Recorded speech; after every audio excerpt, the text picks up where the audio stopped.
A thief once broke into the home of a wise man. The wise man returned unexpectedly and startled the thief. A police patrol happened to be passing, and the police were alerted by sounds coming from inside the home. They quickly ascertained what was taking place and placed the thief in custody.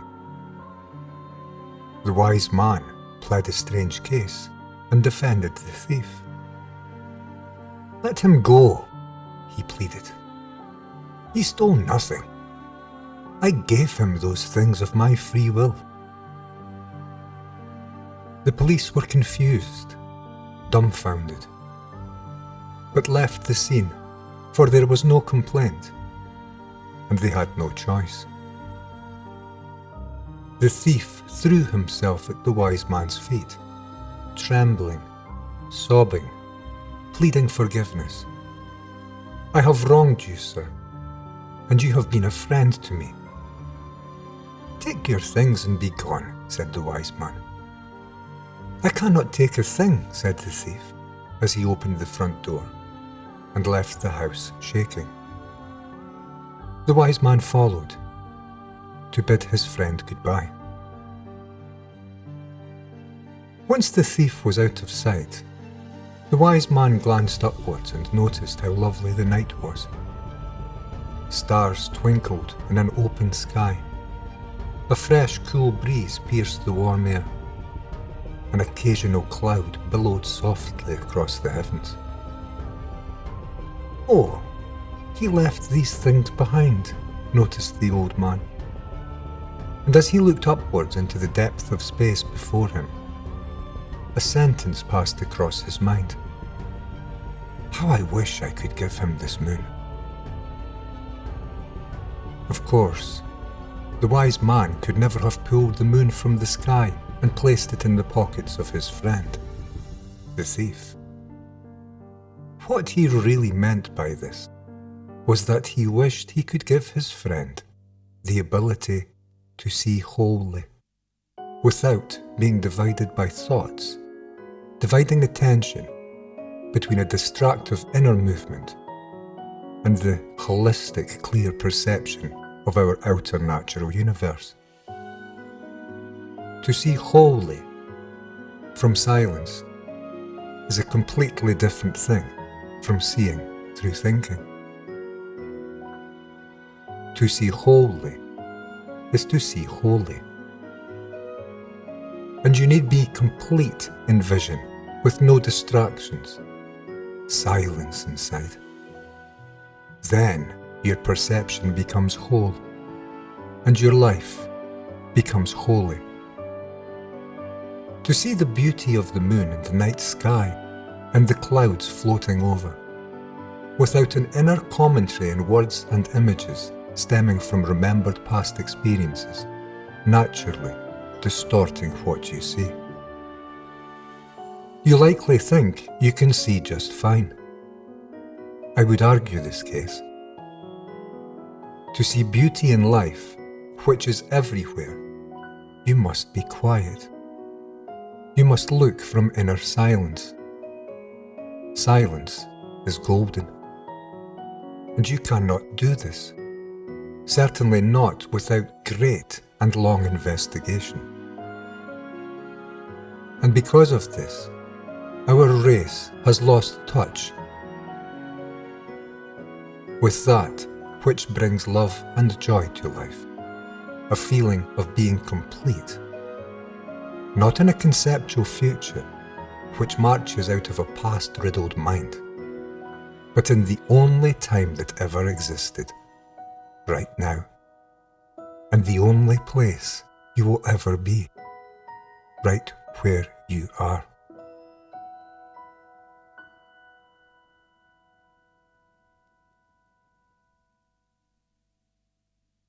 We meet here. If we are all moving into our separate ideological futures as we have been educated to, we have come to deny relationship to each other. You also can't see much when you are programmed to a life-seeking fulfillment in constant repetition and building from the past, moving towards becoming something more in the future. Your whole attention has been seized, taken over by this inner movement. Your brain has been educated to find societal security living within. And now, of course, we are all trying to outdo the other. For competition and gain are the only things which matter to poor, suffering mankind. Everyone wants to be king of the world, and so no one sees the world. We are looking elsewhere, to the future, because that's where we shall arrive. If we can't arrive to this present moment at some point, then everything we plan for and do has been a complete waste of energy. Look at where we are. We are standing on a rock, floating in infinite space and vast silence. And the most gigantic balls of gas is not far away and on fire. And this is part of the reason we grew here. We are in the most magnificently wondrous and fantastically beautiful of places, mystical and magical, a universe of absolute silence. And the asking price to enter this living universe, at the gate, to enter such magnificence, is the same today as it has always been. Absolute silence. It asks for you to be nothing to enter these gates. The Garden of Eden is yet here, and the asking price is what it always was also. We must put down our knowledge, and our knowledge is our movement of thinking, arising from past experiences stored in the brain. We have a possibility as a race of transformation if we come to see the truths of life. We gain our seat on the throne of wisdom by being completely quiet inside, without force, without effort, without design, without seeking this or that changed state in a future projected conception, without suppression and without running away or towards a single thing. It must happen now, because now is the only time there ever was or ever will be. Our world will come to be totally destroyed if we continue to live ignoring this present moment and this present time. And we cannot live in this present moment as long as the past is living within us, pushing us continuously to future fruition. This is our learned pattern of thinking. This is knowledge. This present time is timeless. It is going nowhere, although it has its own movements. And within these movements are great beauty, love, life, and death, which are one. This moment must come to you, and you need only be completely still to receive it. And if you can find such stillness and silence of the mind, your life may become a benediction, and you may come to understand the true meaning of the word religion, and your life will be changed. It will change from a previous nervous, self-seeking, constantly gathering, fearful, pleasure-driven bag of words and images to nothing. And this nothing is the only thing possible which can come to receive everything. An empty cup is a valuable vessel. One half full is impossible to use unless filling with the same substance. Constant repetition is rather boring.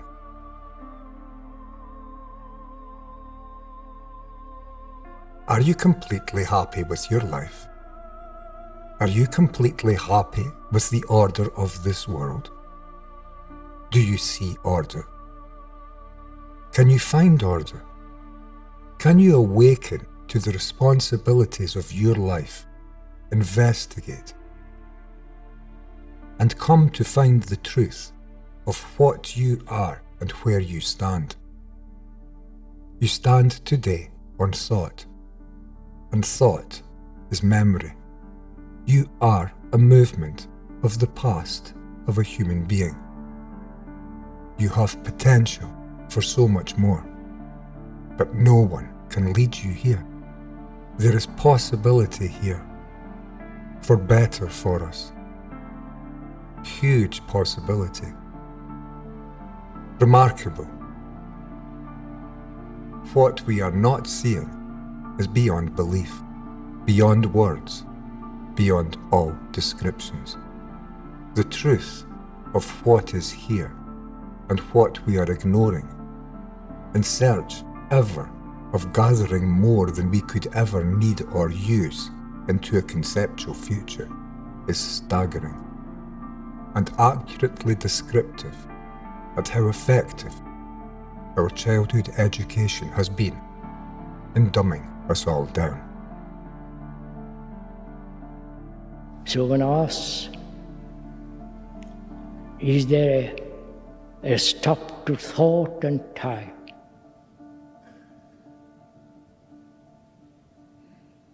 Because if there is time, that is, if there is thought, there's perpetual occupation, as most of us are perpetually occupied, thinking about various things, chattering. The brain is never quiet, but always groping, searching, remembering, hoping. Such a mind, obviously, is never quiet. But to perceive that is not quiet, without any direction, say it must be quiet, to perceive it, to observe it is not quiet, then it becomes extraordinarily quiet, without any compulsion, without any practice, which means one requires great sensitivity, attention, awareness. Only in that absolute silence of the mind, a silence which is not cultivated by thought. It isn't a silence between two noises or between two thoughts. Silence is not that. Silence demands total freedom from all self-centered activity and pursuit of pleasure and fear and so on. Only in that silence completely can there be that which is nameless.